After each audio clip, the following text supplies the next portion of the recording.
Halo guys, kembali lagi di Holy Case. Oke, terima kasih telah mengklik video ini ya. Kita balik lagi nih di episode Sharing is Caring bersama aku dan Tiara.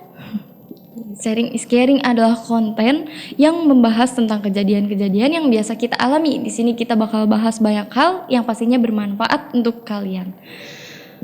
So, buat kalian yang belum subscribe channel kita, buruan subscribe ya biar nggak ketinggalan konten-konten seru lainnya. Betul.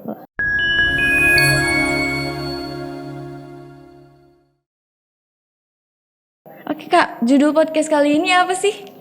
Judul podcast kita kali ini adalah akibat menunda-nunda. Oke. Apa tuh Kak Yasmin, kira-kira yang ditunda-tunda itu apa ya? Tugas atau pekerjaan nih. Oh oke. Sekarang Yang kita bakal bahasnya kita bahas. menunda-nunda soal pekerjaan dan tugas. Ya, Oke. betul. Jadi gimana nih? Kalau kakak sendiri pernah nggak nih nunda-nunda tugas atau pekerjaan? Aku pernah sih pasti. Pernah. Cuma ya emang gak sering dan jangan sampai keseringan juga. Iya, nggak boleh. Jangan.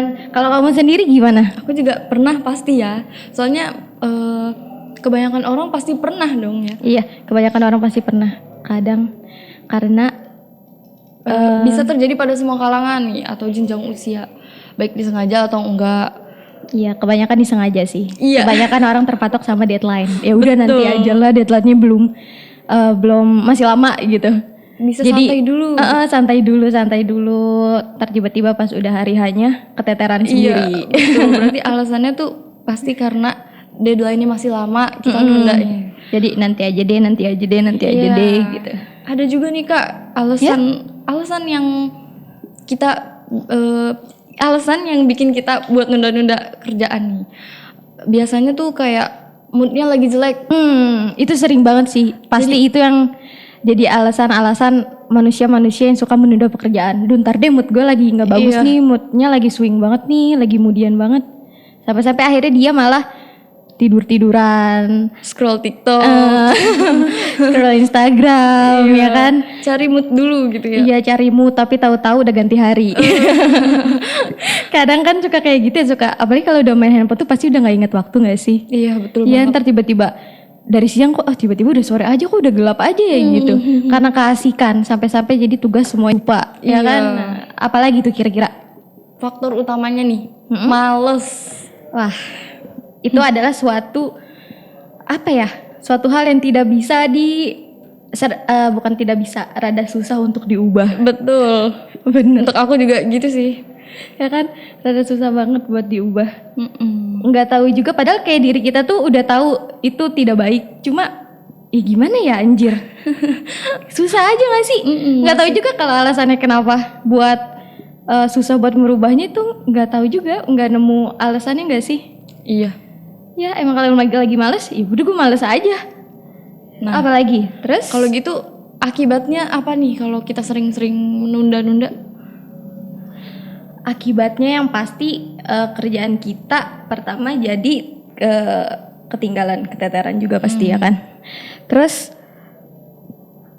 dampak misalkan di dunia kerjaan, kalau misalkan kita keseringan ngerjain tugasnya mendekati deadline gitu, itu kan pasti kayak merusak nama baik kita juga gak sih? Jadi takut atasan kita mikirnya kayak nih orang ngerjainnya selalu telat mulu atau pas mulu gitu. Ntar penilaian orangnya buruk ke kita, atasan kita nilai kita buruk. Iya, betul. Terus apa lagi?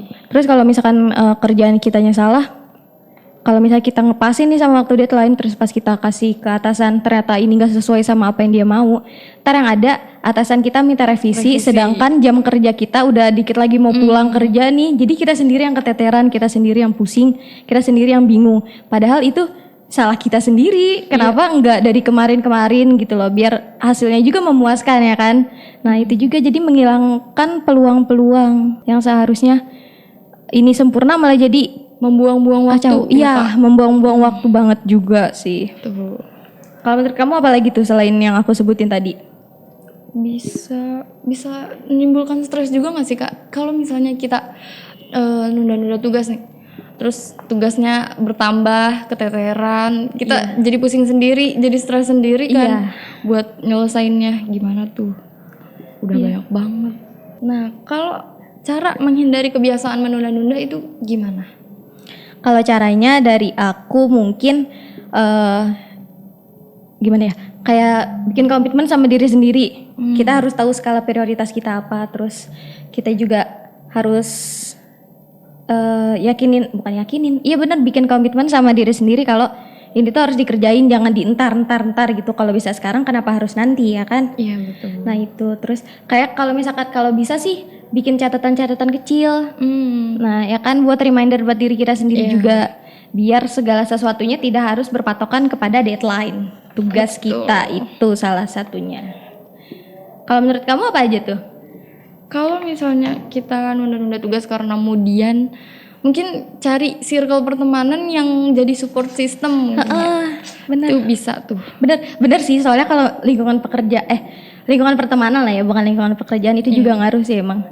Karena kalau misalkan udah moodnya lagi nggak bagus buat ngerjain tugas, terus dapat teman kerja yang suka gosip, ya kan?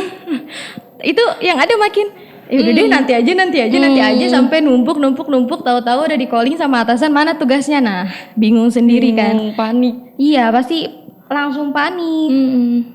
Kasih apresiasi pada diri sendiri, kayak self reward gitu. Oke, contohnya gimana tuh? Biar misalnya kita apa ya? Kalau aku sih self reward biasanya jajan sih. Jadi kalau misalnya abis ngerjain sesuatu, terus yang pasti biar kita semangat lagi ngerjain sesuatu buat berikutnya. Gimana ya maksud? Iya, aku paham. Jadi kamu kayak membangun mood kamu sendiri dulu gitu ya? Iya, betul. Biar ngerjain kerjaan kamu tuh nggak males-malesan, jadi semangat, gitu. Aku seneng banget kalau misalkan lagi ngerjain tugas itu sambil denger musik. Itu nggak bikin aku keganggu, tapi bikin aku enjoy. Bener. Pokoknya menikmati banget deh itu kayak gitu. Atau sebagian orang kayak mungkin milih buat olahraga dulu, tapi aku nggak. Aku juga bukan. Males banget, kenapa ya olahraga itu? Ya ampun. Sama tuh, olahraga tuh sama kayak lagi mau ngerjain tugas, niatnya itu dikumpulkan harus bener-bener mateng.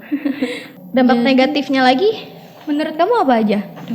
Selain tadi jadi dinilai buruk sama atasan, ya kan? Jadi ngilangin peluang-peluang juga. Terus apa lagi tadi aku nyebutin?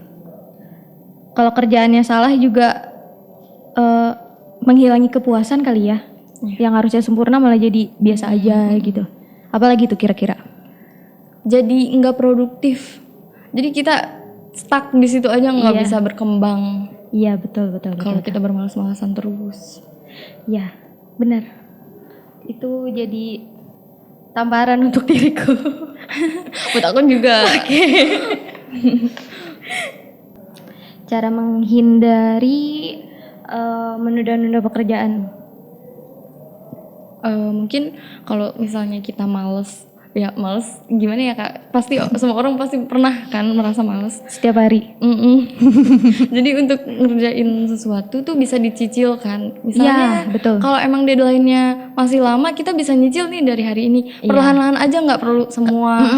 Karena setiap hari juga kita pasti ada kerjaan gak sih? Iya. Iya, kalau misalkan emang ditentuin sama atasan kita, ini tanggal segini selesai. Kalau bisa sih semuanya diatur gitu waktu-waktunya. Jangan pas udah deadline-nya baru dikerjain kayak gitu. Terus ada beberapa tips. Aku punya tipsnya. Yang pertama, apa tuh? Tadi kayak kita harus buat catatan kecil biar kita ingat. Walaupun pasti keingat deadline-nya kapan, cuma biar kita nggak terpaku sama si deadline gitu kan. Pasti kita punya waktu-waktu luang lah selama kerja 8 jam itu, ya kan? Iya, betul. Terus reminder diri sendiri dan komitmen pastinya buat jangan terus-terusan ngelakuin kebiasaan buruk itu. Karena kalau misalkan terus-terusan dilakuin itu berulang-ulang juga pasti bikin dampak buruk diri kita, ya kan? Nah, terus atur skala prioritas. Jadi pas kita udah nyampe kantor nih, kita tahu hari ini mau kerjain apa ya? Ini jam segini mau ini, jam ini mau ini. Pokoknya segala-galanya teratur, produktif. Terus jauhi hal-hal yang bikin kerjaan itu jadi ketunda. Misal kayak handphone atau ada WhatsApp dari cowok kalian, terus ada temen meja kalian yang suka gosip. Itu harus dihindari dulu. Kalian harus tahu prioritas kalian datang ke kantor itu untuk apa. Untuk menyelesaikan pekerjaan, bukan untuk curhat. Atau curhat bisa lah di jam istirahat, atau mungkin kalau misalkan emang kalian udah senggang gitu. Handphone sih yang harus dijauhin. Kalau misalkan kalian dapat notif dari cowok kalian atau notif TikTok seru, gosip-gosip artis perceraian gitu. Awalnya mungkin bentar aja deh lihat dulu. Tapi lama-lama ya elah udah sejam 2 jam tiba-tiba gitu, akhirnya kerjaan gue keteteran. Terus ada lagi istirahat yang cukup, ya kan? Soalnya kalau misalkan istirahat kita nggak cukup, kita ngerasa badan kita capek, itu bikin males. Itu faktor utamanya nggak sih dari males itu? Kalau kita kurang tidur, terus ntar kita ngantuk, itu yang jadi bikin males buat ngapa-ngapain. Baru datang ke kantor, baru duduk, lepas jaket udah nguap karena itu kurang tidur. Terus sama terakhir kelola waktu yang baik. Jadi itu kayak yang sama aja kayak kita ngatur skala prioritas kita. Kita harus memanage waktu kita sebaik mungkin sih. Biar kita nggak ada menunda-nunda, biar kita enggak mengerjakan tugas secara mendekati deadline gitu. Jangan sampai. Intinya tuh kita harus bisa tegas terhadap diri kita sendiri untuk bisa melawan rasa malas itu. Iya betul. Karena semuanya tergantung ke diri kita sendiri. Kita mau merubahnya atau tidak, ya kan? Betul itu. Kalau diri kitanya mau berubah, pasti kita nggak bakalan terus-terusan menunda-nunda pekerjaan atau menunda-nunda apapun gitu. Karena kalau kita malas punya kebiasaan menunda-nunda, yang merasakan akibatnya kita sendiri. Iya, kita sendiri. Bukan kita sendiri dan juga orang lain sih kadang. Ya kan? Iya. Misalkan kerjaan kita satu ini nggak selesai, merugikan orang lain juga, merugikan teman-teman kerja kita yang lain juga kan. Misalkan takutnya pas kita kita ngasih tugas ke atasan kita nih, ternyata tugas kita salah, ntar yang ada teman kita tuh diminta tolong bantuin sama atasan kita buat bantuin ini nggak bener nih kan, jadi kita ngerepotin orang lain juga ya kan. Nah itu. Jadi selagi bisa dikerjain sekarang, kerjainlah ya sekarang. Betul. Selagi bisa dikerjakan ya kerjakan aja. Jangan ditunda-tunda. Jangan kebiasaan buruk itu jangan terus-terus diulangi, ya kan? Betul. Oke Kak, aku punya quote of the day nih. Boleh, apa tuh? Pekerjaan tidak akan pernah selesai kalau kamu tidak pernah memulainya. Betul, aku setuju. Soalnya waktu bakalan tetap terus berjalan. Walaupun kita menunda pun dia nggak bakal ikut berhenti. Waktu nggak bakal stuck di situ aja. Jadi balik lagi ke diri kalian. Kalian mau merubahnya atau tetap kalian berada di zona-zona buruk seperti itu, ada di zona-zona malas kayak gitu. Ya. Terus makanya selagi bisa dikerjakan sekarang, kerjakanlah sekarang, ya kan? Oke. Oke deh, segini dulu episode Sharing is Caring kita hari ini. Semoga bermanfaat bagi kalian. Ya, mohon maaf kalau misalkan ada salah-salah kata atau salah-salah pola pikir kita berbeda antara kita sama kalian yang menonton. Mohon maaf. Jangan lupa apa Kak Yasmin? Like, comment, and share, subscribe itu juga. Oke. Oke, dadah, sampai jumpa semuanya. See you, bye-bye guys.